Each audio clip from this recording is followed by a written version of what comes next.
The tank incident.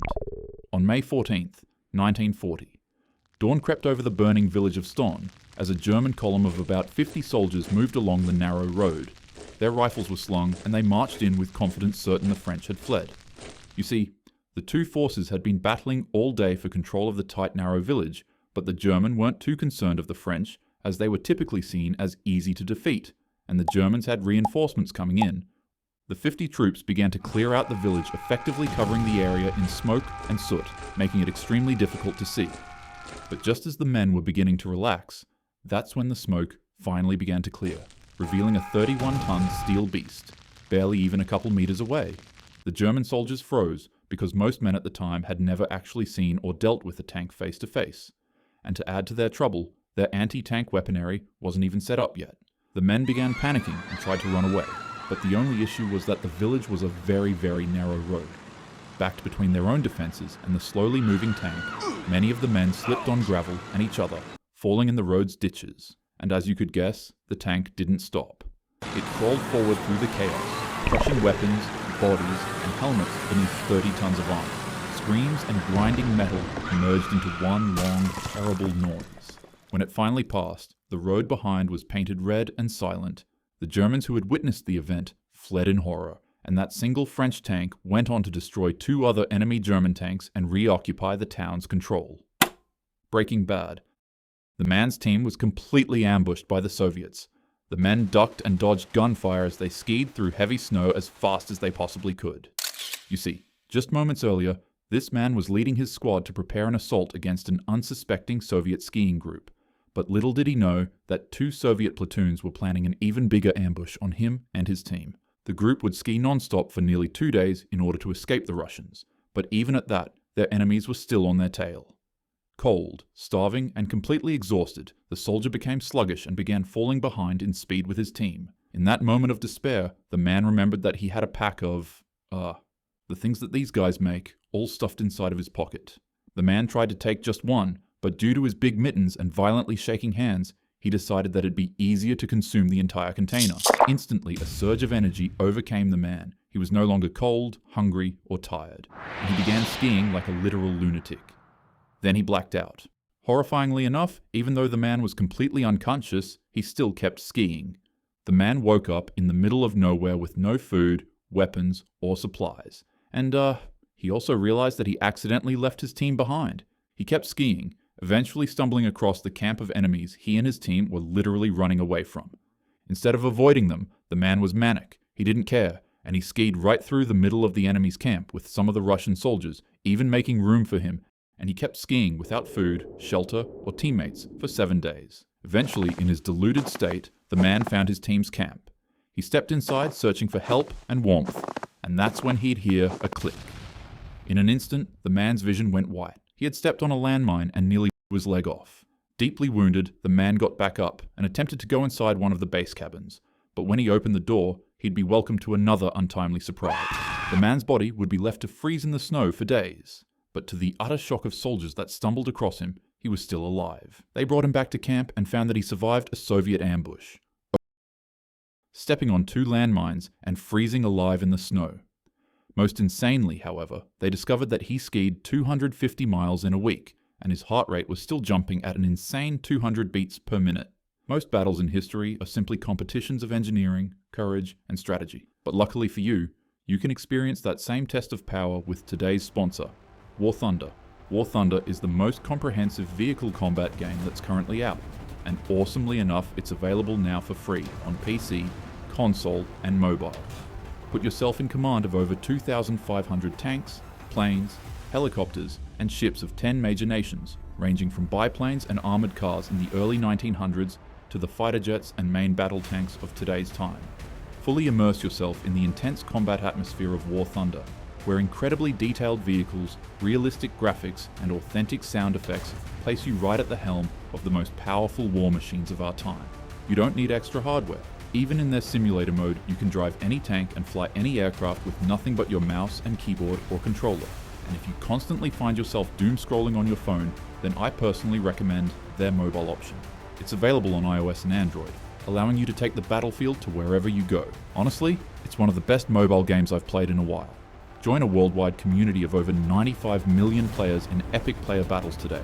With that being said, go now and check out War Thunder for free on your PC, PlayStation, Xbox, or your phone. Feel free to use the links pinned in the comment section and this video's description.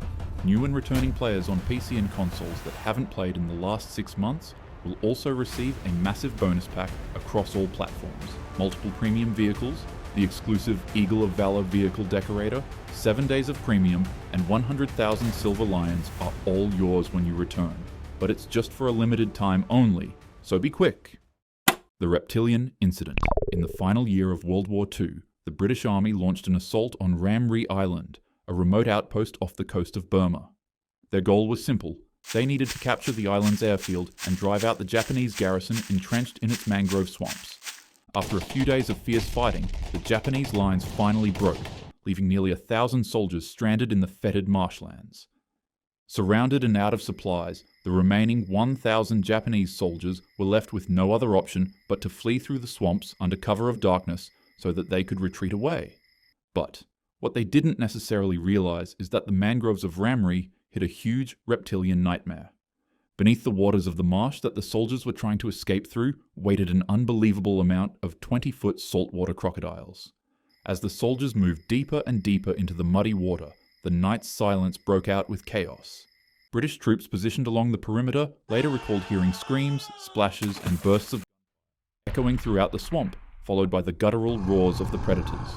Men were dragged into the deep waters of the swamp by the crocodiles. Heads were crushed by jaws, some were torn to shreds, and others were swallowed whole by the beasts.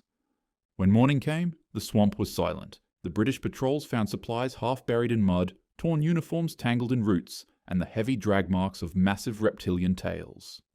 Out of the 1,000 Japanese soldiers who entered the swamp, only 20 came out alive.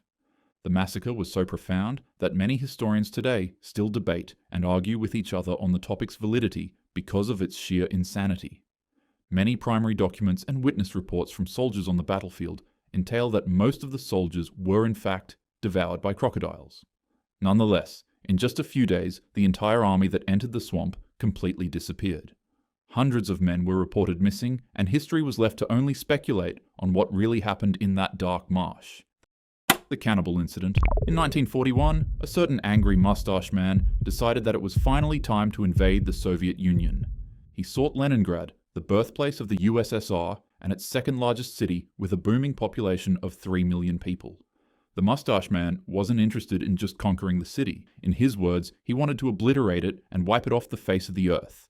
However, after a couple of failed attempts to invade the city and destroy it, German generals decided to go with the original plan they were given, the starvation siege. Their forces swept from the south, while Finnish troops advanced from the north and closed around the city. Leningrad was officially encircled and trapped. For 872 days, they would be blocked off from water, food, supplies, and energy. The city was effectively cut off from the world, and more than 2 million civilians would be subjected to relentless plane bombings, artillery shelling, freezing temperatures, and worst of all, starvation. As the days passed on, civilians were given ration cards so that they could eat half of a bread slice each day. And to add to that, the bread wasn't really even food. Instead of being made with flour and sugar, the bread the people were given to eat was mainly made of sawdust and animal feed. Nonetheless, it was still considered as one of the most valuable food items in the city. People withered away into walking skeletons on the streets, they burned books and furniture for warmth, and boiled leather belts for food. But it wasn't enough. Families would be left with no option but to eat wallpapers, dirt, rodents, and even their own pets for survival. However, when that failed, starvation eventually broke the last barrier of human morality. On a freezing cold afternoon, a plumber at a packing plant was one of the first to commit the atrocity. He couldn't stand the state his sons and nieces were in, so when he found himself alone with his wife, he attacked her. In silence and secrecy, he turned her into food, then later on showed up to his children and nieces and told them that he found a stray dog on the street and harvested it for its meat for them to feed on. The kids were delighted, and they began feasting on the food without knowing the horrific truth that they were feasting on their own mother. But surprisingly enough, majority of the starving citizens did not do this at all. A woman so skinny and weak would be mistaken as a corpse, and still, neither she or her husband wouldn't succumb to the same savagery. They clung to their dignity, and even though each day was a waking nightmare, the city of Leningrad refused to surrender to the Germans. After nearly 900 excruciating days of anguish, the siege was finally shattered in January 1944. Over 1 million people had perished in the devastating atrocity. The woman and her husband both survived the event, but unfortunately for them, they would lose one of their sons to a disease during the siege. However, 7 years later, the married couple would go on to have another kid, and that kid's name would turn out to be Vladimir Putin. War is a horrible thing, and being a soldier is an excruciating task. But history is wonderful because it shows us how we as a species can do better in the present. Always show respect to those who are courageous enough to stand up and defend their loved ones, and as usual, have a happy day. With that being said, remember to check out War Thunder and immerse yourself in the experience of what it feels like to be on the front lines of the battlefield. Once again, it's available for free on PC, console, and mobile. And new and returning players on both PC and consoles that haven't played in the last 6 months will also receive a massive bonus pack across all platforms. The exclusive Eagle of Valor vehicle decorator, 7 days of premium, 100,000 silver lions, and multiple premium vehicles are all yours when you return only for a limited time. Check out the link in my pinned comment and play the game now. It's a blast.